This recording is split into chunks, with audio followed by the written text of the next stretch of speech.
BMS academy में आपका स्वागत है। वर्डप्रेस के अंदर हमने पिछली कुछ वीडियोस में पोस्ट रिगार्डिंग स्टडी किया कि वर्डप्रेस प्लेटफॉर्म में पोस्ट का क्या रोल रहता है और किस तरह से हम उसे यूज़ कर सकते हैं। उसी तरह आज की वीडियो में हम पेजेस के बारे में जानने वाले हैं कि पेजेस क्या होते हैं और हमें इसका यूज़ कब कब करना चाहिए। तो जैसा कि मैंने पिछली कुछ वीडियोस में बताया कि पेजेस जो है वो स्टैटिक कंटेंट रखने के लिए यूज़ किए जाते हैं और वहीं दूसरी तरफ जो पोस्ट होती हैं वो डायनामिक होती हैं, उन्हें चेंज किया जा सकता है। वैसा ही पेजेस पर चेंजेस भी फ्रिक्वेंटली होते हैं, कभी कभी होते हैं और ये परमानेंट इन्फॉर्मेशन के साथ वर्डप्रेस में यूज़ किए जाते हैं। तो आज हम ये जानते हैं कि वर्डप्रेस में पेजेस क्या चीज़ होते हैं। पेजेस के अंदर हम अपने स्टैटिक डेटा को स्टोर करके रखते हैं, स्टैटिक इन्फॉर्मेशन को सेव करके रखते हैं। स्टैटिक इन्फॉर्मेशन का मतलब उस इन्फॉर्मेशन से है जो हमारे पास फिक्स रहती है, जैसे कि कंपनी एस्टैब्लिशमेंट की डेट जो कि फिक्स है, कभी चेंज नहीं की जा सकती। उसे हम वर्डप्रेस में पेज के अंदर मेंशन करेंगे, ना कि पोस्ट में। उसे पोस्ट के अंदर भी मेंशन किया जा सकता है, लेकिन उस पोस्ट में कंपनी की जो हिस्ट्री या एस्टैब्लिशमेंट की टाइमिंग है वो चेंज नहीं होगी। वर्डप्रेस के अंदर हम उस इन्फॉर्मेशन को फिलअप करते हैं जो परमानेंट रहती है, लेकिन ये अपने समय के साथ साथ अपनी नीड के अकॉर्डिंगली चेंज की जा सकती है। अदरवाइज़ हम इसमें स्टैटिक डेटा ही रख पाते हैं। पोस्ट के अंदर हम डायनामिक डेटा को यूज़ करते हैं और पेजेस के अंदर हम इसमें स्टैटिक डेटा रखते हैं। एंड देन अब हम चलते हैं कि हम पेजेस को और डीपली कैसे समझ सकते हैं। सिंपली हम सकते हैं पेजेस और पोस्ट के बीच में कि पेजेस और पोस्ट में कंपैरिजन से हमें जैसे पोस्ट को समझा था वैसे ही आज हम इस वीडियो में पेजेस को समझने वाले हैं। सबसे पहले मेरे पास यहाँ पर पेजेस अवेलेबल है एंड पोस्ट अवेलेबल है। पेजेस के हम बारी बारी से ऑप्शंस इसमें वर्कआउट करने वाले हैं। सबसे पहला ऑप्शन जो कि पेजेस का एक मेन फीचर कहा जा सकता है कि ये पेरेंट चाइल्ड रिलेशनशिप के अंदर ऑर्गेनाइज होते हैं। इनमें रिलेशन होता है, किसी भी पेज का दूसरे पेज से जो रिलेशन रहता है वो पेरेंट चाइल्ड का रहता है।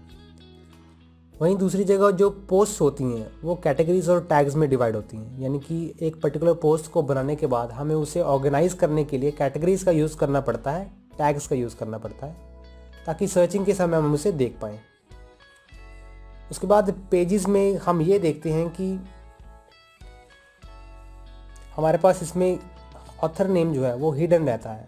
यहाँ पर ऑथर का मीनिंग उस पर्सन से है जो पर्सन उस पेज को पब्लिश करता है, और काफ़ी रेयर पेजेस मैंने ऐसे देखे हैं कि जिसमें ऑथर का नाम लिया गया हो या ऑथर की पूरी डिटेल हो। वहीं दूसरी जगह जो पोस्ट है, पोस्ट सॉर्ट होती है ऑथर वाइज कि किस ऑथर ने, किस पर्सन ने पर्टिकुलर पोस्ट को वर्डप्रेस में पब्लिश किया है। उसके बाद नेक्स्ट पॉइंट जो कि पेजेस के अंदर है, पेजेस के अंदर किसी भी तरह की डेट मेंशन नहीं होती कि इस पेज को पर्टिकुलर डेट पर बनाया गया हो, जबकि ऐसा पोस्ट में होता है। पोस्ट हमेशा डेट वाइज बनाई जाती है और पोस्ट के अंदर डेट मेंशन भी होती है, ताकि सर्च करने पर हमें आसानी हो सके कि हमने पर्टिकुलर डेट पर कौन कौन सी पोस्ट पब्लिश की थी। लेकिन ऐसा पेजेस के सेक्शन में बिल्कुल नहीं है। उसके बाद हमारे पास पेजेस सेक्शन में कमेंट ऑफ रहते हैं बाय डिफ़ॉल्ट, मतलब कोई भी व्यक्ति पेजेस के बिलो में किसी भी तरह का कमेंट नहीं कर सकता। हाँ, ये वर्डप्रेस में एक फैसिलिटी है कि अगर हम उसमें कमेंट ऑन करना चाहें तो वो कर सकते हैं, लेकिन बाय डिफ़ॉल्ट ये कमेंट्स ऑफ रहते हैं। वहीं दूसरी जगह जो पोस्ट के अंदर कमेंट्स हैं वो ऑन रहते हैं ऑटोमेटिकली, लेकिन आप इसे अपने सुटेबिलिटी की अकॉर्डिंग कमेंट्स को ऑफ भी कर सकते हैं, बट बाय डिफ़ॉल्ट ये जो कमेंट्स रहते हैं ये ऑन रहते हैं। उसके बाद मैं पेजेस और पोस्ट में एक डिफरेंस आपको देना चाहूँगा, जो कि मैंने अभी स्क्रीन पर मेंशन नहीं किया, मैं जस्ट आपको ओरली बता देता हूँ कि जो पेजेस होते हैं वो हमेशा वेबसाइट के नेविगेशन मेन्यूज़ में पाए जाते हैं। फिर चाहे वह फुटर का मेन्यू है, चाहे टॉप बार का मेन्यू है, चाहे मेन मेन्यू में, पेजेस की जो लोकेशन है वो मेन मेन्यूज़ में या मेन्यूज़ के अंदर ही हम उसे देख सकते हैं, फाउंड कर सकते हैं।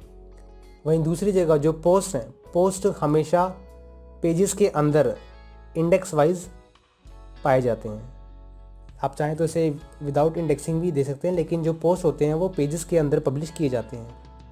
इसके बाद मैं आपको कुछ पेजेस की लिस्ट देना चाहूँगा जो कि तुरंत चेंज नहीं होते, समय के साथ साथ उसे चेंज होना पड़ सकता है। जैसे कि मान लीजिए सबसे पहला पेज में सबसे पहला एग्जांपल यहाँ पर देता हूँ, अबाउट पेज। अबाउट पेज के अंदर हमारे कंपनी की जो इन्फॉर्मेशन है वो फिलअप की जाती है कि हमारी कंपनी कब एस्टैब्लिश हुई, कौन कौन हमारी कंपनी के फाउंडर्स हैं, या पर्टिकुलर बिज़नेस को कौन रन कर रहा है और कितनी उस बिज़नेस की रीच हो चुकी है, कितने कस्टमर सेटिस्फाई कर चुकी है। वैसे अगर आप अबाउट अस में किसी तरह का चेंज चाहते हैं तो उस चेंज को कर सकते हैं, लेकिन वो तुरंत चेंज नहीं किया जा सकता। जैसे मान लीजिए कि साल 2020 में आपके 1500 क्लाइंट्स हैं जो कि सेटिस्फाइड हैं, वहीं साल 2021 या 22 में आपके वो क्लाइंट्स बढ़कर 3000 या 4000 हो जाते हैं।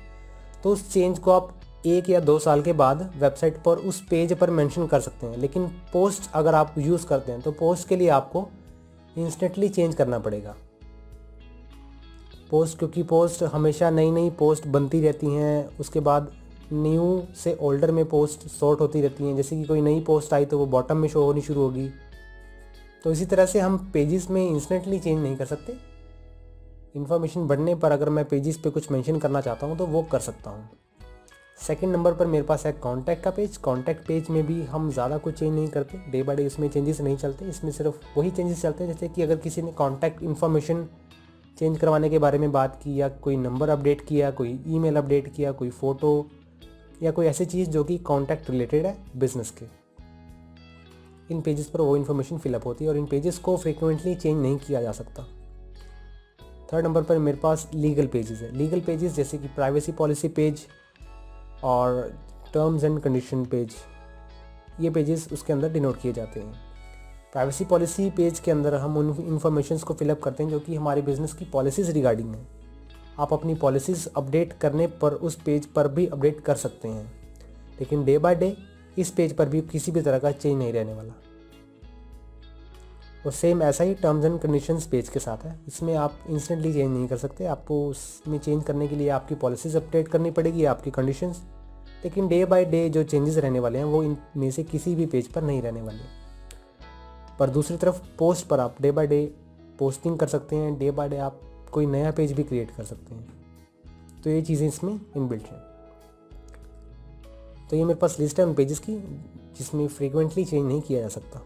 वर्डप्रेस में पेजेस को बनाते समय आपको एक बात ज़रूर ध्यान में रखनी है कि जब भी आप किसी पेज को क्रिएट करें तो उन पेजेस को आप वेबसाइट पर इन मेन मेन्यूज़ की जगह या किसी अदर जगह पर जहाँ पर मेन्यूज़ अवेलेबल हो वहाँ पर ज़रूर मेंशन करें, क्योंकि जो पेजेस हैं वो ये रिक्वायरमेंट मांगते हैं कि उन्हें किसी भी तरह से मेन्यूज़ में दिखाया जाए। अगर बैकएंड पे कोई पेजेस होगा तो विजिटर्स को फाइंड करने में थोड़ी मुश्किल हो सकती है। और मेन्यूज़ में पेजेस को दिखाने का मीनिंग यही है ताकि यूज़र को हर तरह के कंफर्ट मिल सके और वो ये देख सके कि मैं पेजेस अगर फाइंड करना चाहता हूँ तो मैं मेन मेन्यू में या टॉप बार मेन्यू में या फुटर मेन्यू में उन पेजेस को फाइंड कर सकता हूँ। तो ये कुछ हेल्पफुल पॉइंट्स थे जो कि आपको पेजेस बनाते समय ध्यान में रखते हुए अपनी वेबसाइट को अट्रैक्टिव बनाने में हेल्प करेंगे और इन्फॉर्मेटिव बनाने में हेल्प करेंगे। जब भी आप किसी भी वेबसाइट को क्रिएट करते हो तो ये आपकी वेबसाइट के टाइप के ऊपर डिपेंड करता है कि आप उसमें पेजेस कहाँ दिखाना चाहते हो, आप उसकी लोकेशन कहाँ रखना चाहते हो, मेन मेन्यू में, फोटो बार में, टॉप बार में, या अगर कोई ब्लॉग की वेबसाइट बनाना चाहते हो, कोई ब्लॉगिंग की वेबसाइट बनाते हो, उसमें पेजेस का जो यूज़ रहने वाला है वो आपके वेबसाइट पर बेस रहने वाला है कि आपकी वेबसाइट किस कैटेगरी में डिफाइंड है।